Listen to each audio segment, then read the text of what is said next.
Hello, welcome to the Thames Valley District School Board's public budget presentation.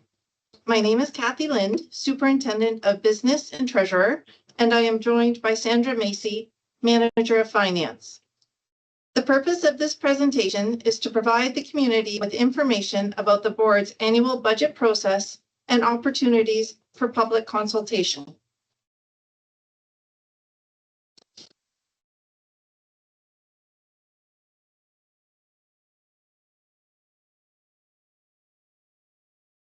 The Thames Valley District School Board is the fourth largest school board in Ontario.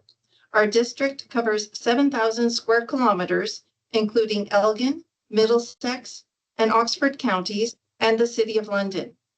We are home to more than 83,000 students, have approximately 14,000 staff, and an annual operating budget of $1.2 billion.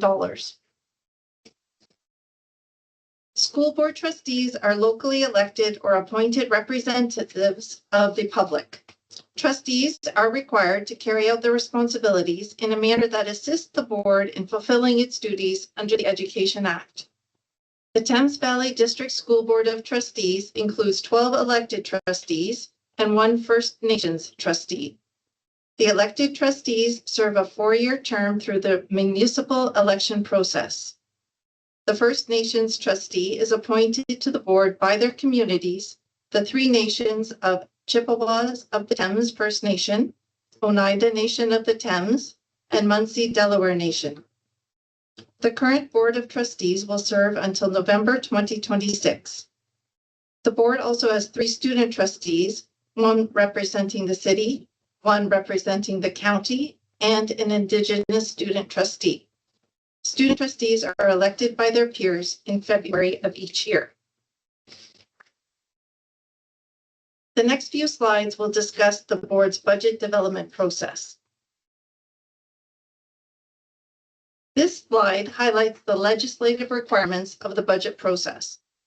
The board's fiscal year is September 1st to August 31st, coinciding with the school year.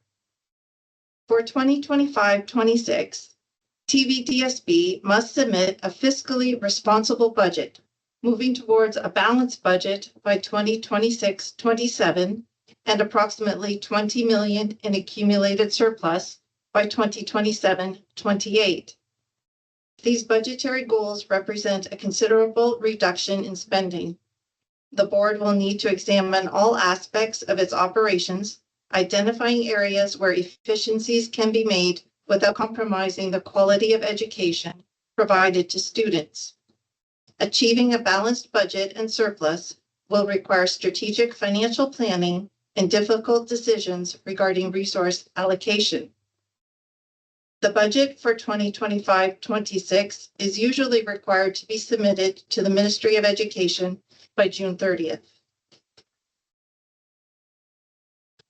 This chart depicts the budget development process. The budget is a continuous cycle involving ongoing monitoring and review. The budget planning process begins with the development of enrollment forecasts. Typically, in April, the Ministry of Education releases the Core Education Funding, or Core Ed, announcement outlining the funding for school boards. In the spring timeframe, public consultation includes opportunities for feedback through the board's website or in person after the preliminary budget is presented in early June. The budget is approved by trustees in June and submitted to the Ministry of Education by June 30th. In the fall, the board's financial statements for the school year are prepared and audited by external auditors. This reflects actual expenses incurred in the year. The board also has an opportunity to revise its budget in December of each year based on updated information and revised assumptions. The operating budget represents the day-to-day operations of the board. It includes expenses pertaining to classroom instruction, such as educational staff, textbooks, classroom supplies, computers, and non-classroom items, such as school operations, including maintenance and renewal, in-school administration, transportation, governance, and administration. The board must examine its cost structures to ensure that it operates within the ministry's funding parameters. Revenue is calculated based mainly on student enrollment and also includes a number of other factors. Budgeting expenses means aligning resources with district goals to ensure that funding advances the best interests of students fairly and equitably. The strategic priorities of the board are considered throughout the entire budget, as is feedback received from public consultation. Student success and well-being is at the core of budget development. The next slides will review the board's revenues and key operating expenses. The Thames Valley District School Board has a variety of revenue sources as outlined on the slide. Core education funding, or CORED, is based on formulas set out in regulations each year and calculated primarily by student enrollment. The 2024-25 projected enrollment is approximately 83,000. Responsive education program funding is supplemental to the CORED and is for high-impact initiatives that directly support students in the classroom.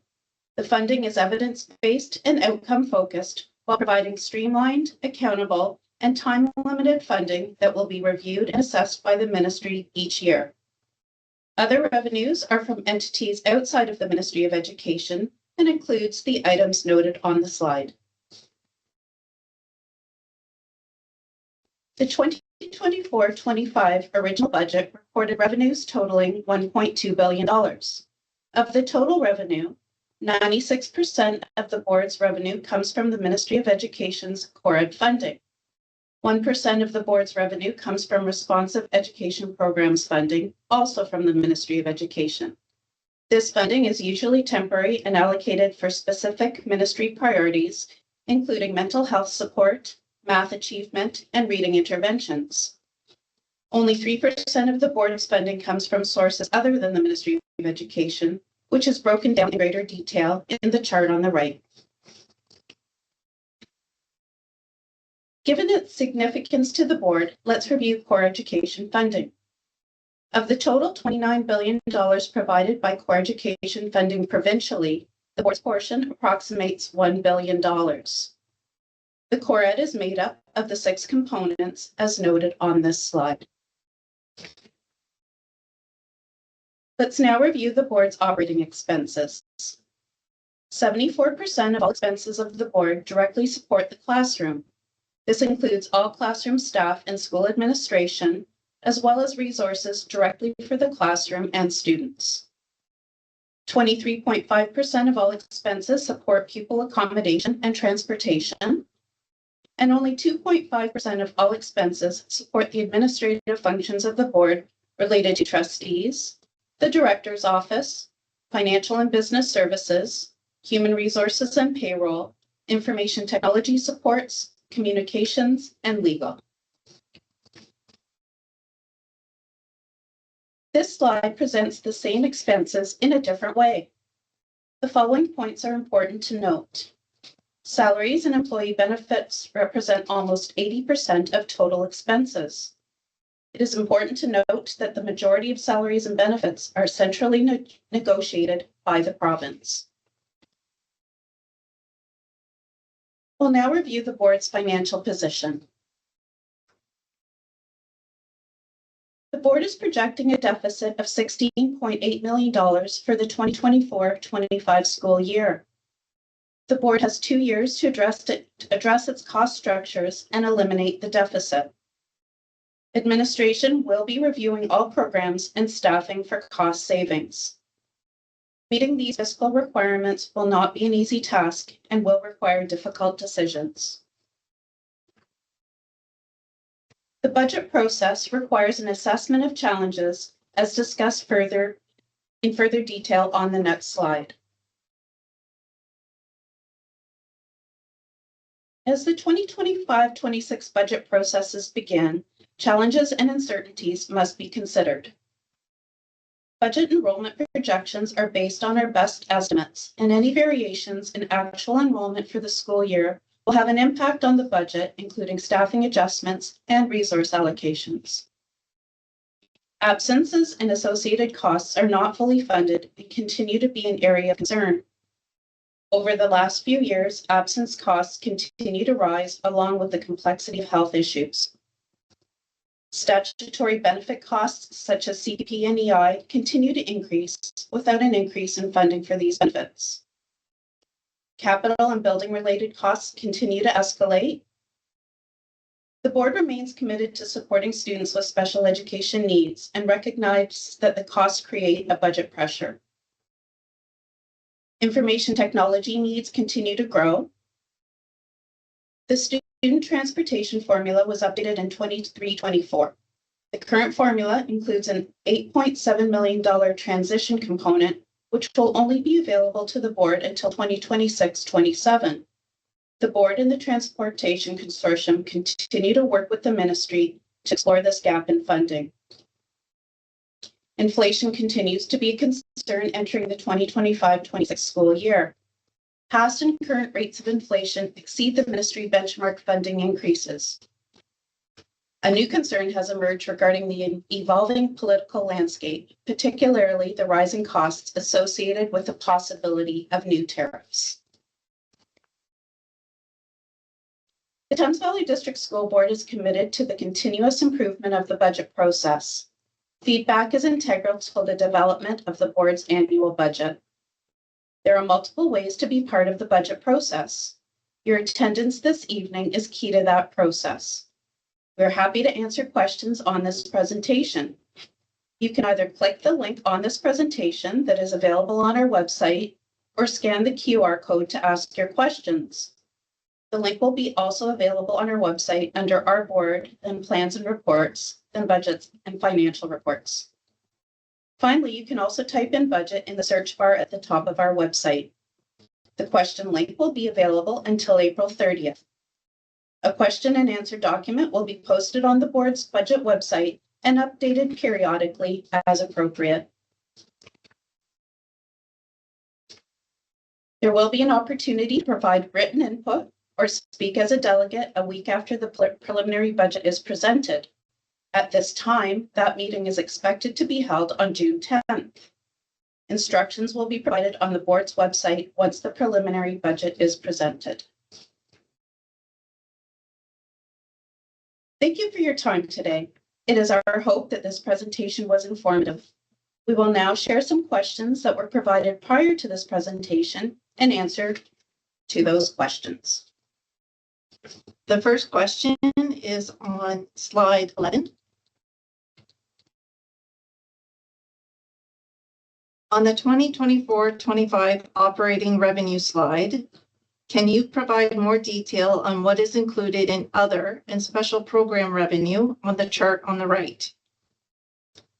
Special program revenue includes funding for specific programs such as literacy and basic skills, language instruction for newcomers to Canada, Ontario Youth Apprenticeship Program, and English as a second language. In the category of other, examples include lease revenue and interest income. The next question. On the expenses by type slide on page 14, can you provide more detail on the other category? The majority of the expenses relate to the financing of legacy capital projects, for which there is an equal amount of revenue received through core education funding.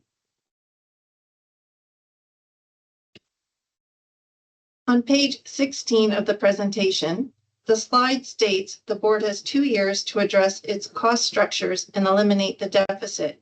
What is the board's plan? A deficit recovery plan will be presented for approval by trustees in June.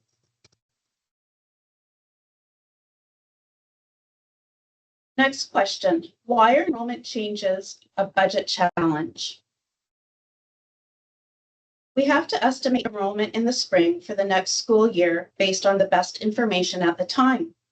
Higher than expected enrollment may require additional classroom space and portables that are not readily available.